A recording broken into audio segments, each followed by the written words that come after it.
Apart from the academic stress involved in the process of applying to a good school, one of the worst parts about going to college is obviously the financial trouble. Surely, you don't want to spend most of your life paying off loans you took out to study for 4 years.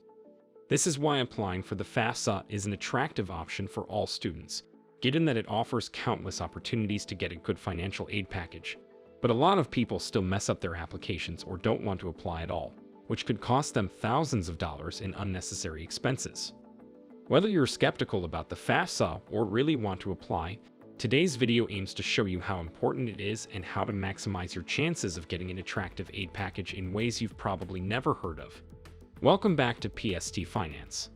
The first and biggest mistake you could make is to deceive yourself into thinking applying to Fafsa isn't worth it. Many students and families feel like they make too much money to qualify for aid. This is, unfortunately, a very common myth, as some studies suggest above 50% of families believe so. First of all, it's just not true. Many families that make 6 figures or more end up qualifying for at least some form of financial support, even if it's just federal loans. These are the best loans you can get compared to the many available private loans and their harsh terms, so they are worth the trouble. Second, some school scholarships cannot be awarded unless you have filled out the Fafsa form, because they use it to determine how much money they are willing to give you. So even if you've decided to only apply for institution-specific awards, you might later be surprised to hear you've missed out on a lot of money just because you haven't applied for a Fafsa. Some families have lost upwards of $40,000 as a result of this. For a concrete example of one of these Fafsa-based institutional scholarships, some schools offer a gap scholarship. Just from the name, this award is meant to offset the gap between the amount of money covered by Fafsa and the actual total value of tuition fees. So say, for example, that your tuition costs a total of $30,000, and Fafsa covers $20,000. In some cases, a school could be able to offer you a gap scholarship that covers the remaining $10,000 of your tuition. Obviously, schools can do that if you haven't filled out a Fafsa form in the first place, so don't waste the opportunity. Always apply, even if you don't think you will qualify. The only exception to this rule is if you have concerns regarding immigration issues. Still, if you and your family are U.S. citizens, then there is absolutely no reason not to apply. The next mistake you could make concerns when to apply for a Fafsa. You really don't need to apply too early or too late either, and it is important to understand why in each case so you can better understand the process. If you apply too early, you won't give yourself enough time to fill out the form carefully. It's not a very easy process, and a lot of attention to numbers and details is required. You'll also have to think about what to report and what you shouldn't report to maximize your chances of getting a good scholarship. We'll get to all these details in a bit, but for now, it's enough to note that you should really give yourself enough time. Unfortunately, many families don't understand this, and they panic on October 1st, which is the date Fafsa applications open when they can't access the website. The website often goes down after receiving too much traffic on the first day, but it's not the end of the world. It can be really frustrating, but remind yourself that it's fine and recommend it to yourself 2 or 3 weeks before submitting the application. With that said, it is still true that applying as early as possible is a good move. Ideally, you want to submit your application before the end of October. This is important for a number of reasons. First, some schools have their own specific deadlines for Fafsa-based aid, which can be much earlier than average, as early as December in some cases. Second, many schools provide aid on a first-come and first-served basis, which can also apply to state and federal funds. Obviously, the earlier you apply, the higher your chances are. Finally, applying early also means that you will be able to get the results of your application early as well. This will allow you time to make corrections to your application if you've made any mistakes like fudging a number. More importantly, you will have time to evaluate the offers you've got from different schools and compare them to determine which ones you can afford and which ones you must rule out because they are way above your budget. If you don't apply early, you could accept a mediocre offer and spend a lot more money than you should. Now that you're fully convinced that you should apply for Fafsa no matter what, and apply early, we will next turn to the crucial details of the application process. Understanding them well can save you thousands of dollars.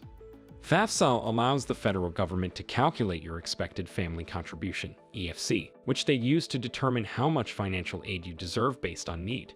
The idea is simple. Based on your family's assets, savings, and income, They determine how much financial help your parents can afford to give you to help you complete your education, which is your EFC. If your EFC is high, you don't have much need, so you may not qualify. It should be clear by now that knowing when you are required to report an asset and when you are not can help you decide the result of your application. Unsurprisingly, the government is very strict when determining how family assets can be used to fund your education. As a result, students often get back EFCs that are much higher than their families can truly afford. For example, if the father is a farmer who owns a plot of land, you will be required to report the land as an asset. Weirdly enough, the government will likely factor in the possibility of selling this piece of land to fund the student's education, as unrealistic as that might seem. So if you're wondering how you can get around this, the answer is simple. Know your rights. One of the assets people commonly report is the value of their home. In fact, home value is a protected asset on the Fafsa, which means you don't have to report. Another commonly reported asset is retirement savings.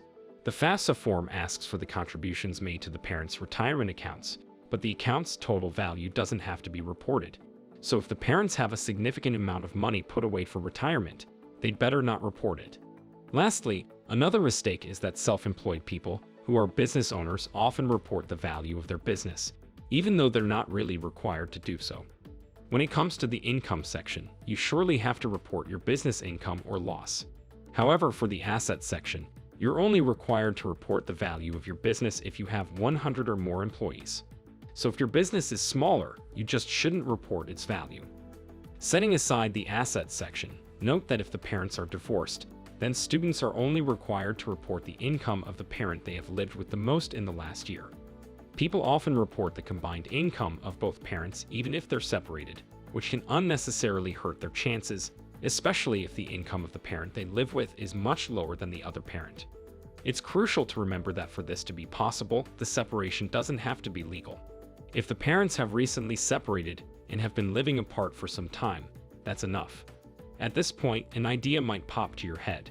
If your parents' financial status can hurt your chances and get you a much lower aid package than you deserve, why not just be independent? It's a good option, but things aren't so simple. The easiest way to be considered independent is aging out of dependence, so to speak. That is, to be older than the maximum age of dependence, which is 24 years old. If you wait until then, you will qualify for Fafsa as an independent person even if you still live with your parents and can get their support. So the option is there if you can afford to wait. Generally speaking, you have to look at Section 3 of the form, which concerns your dependent status. If your answer to any of the questions is yes, you won't be considered independent.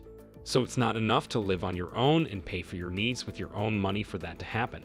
Finally, you can apply for Fafsa every year. Your financial aid package can be updated even if you're already in college. Some students think that once they've started college, they just should not bother to apply anymore, but there are solid reasons to do so, aside from the obvious you never know advice. In particular, Fafsa requires your family's financial situation in the last year, and if your situation changes for any reason, you might qualify for a better package. Additionally, the government compares our financial situation with that of the average student at your institution. You might qualify for a bigger financial aid package if you're at the lower end of the wealth spectrum relative to most students at your school. Needless to say, the student body changes every year, and so you should apply every year. And that's it for today's video. Have you applied for Fafsa before? Which tips did you find the most helpful? We would like to hear your thoughts in the comments down below. Don't forget to like the video and subscribe to the channel for more videos like this. We appreciate your support, and we hope to see you in the next video.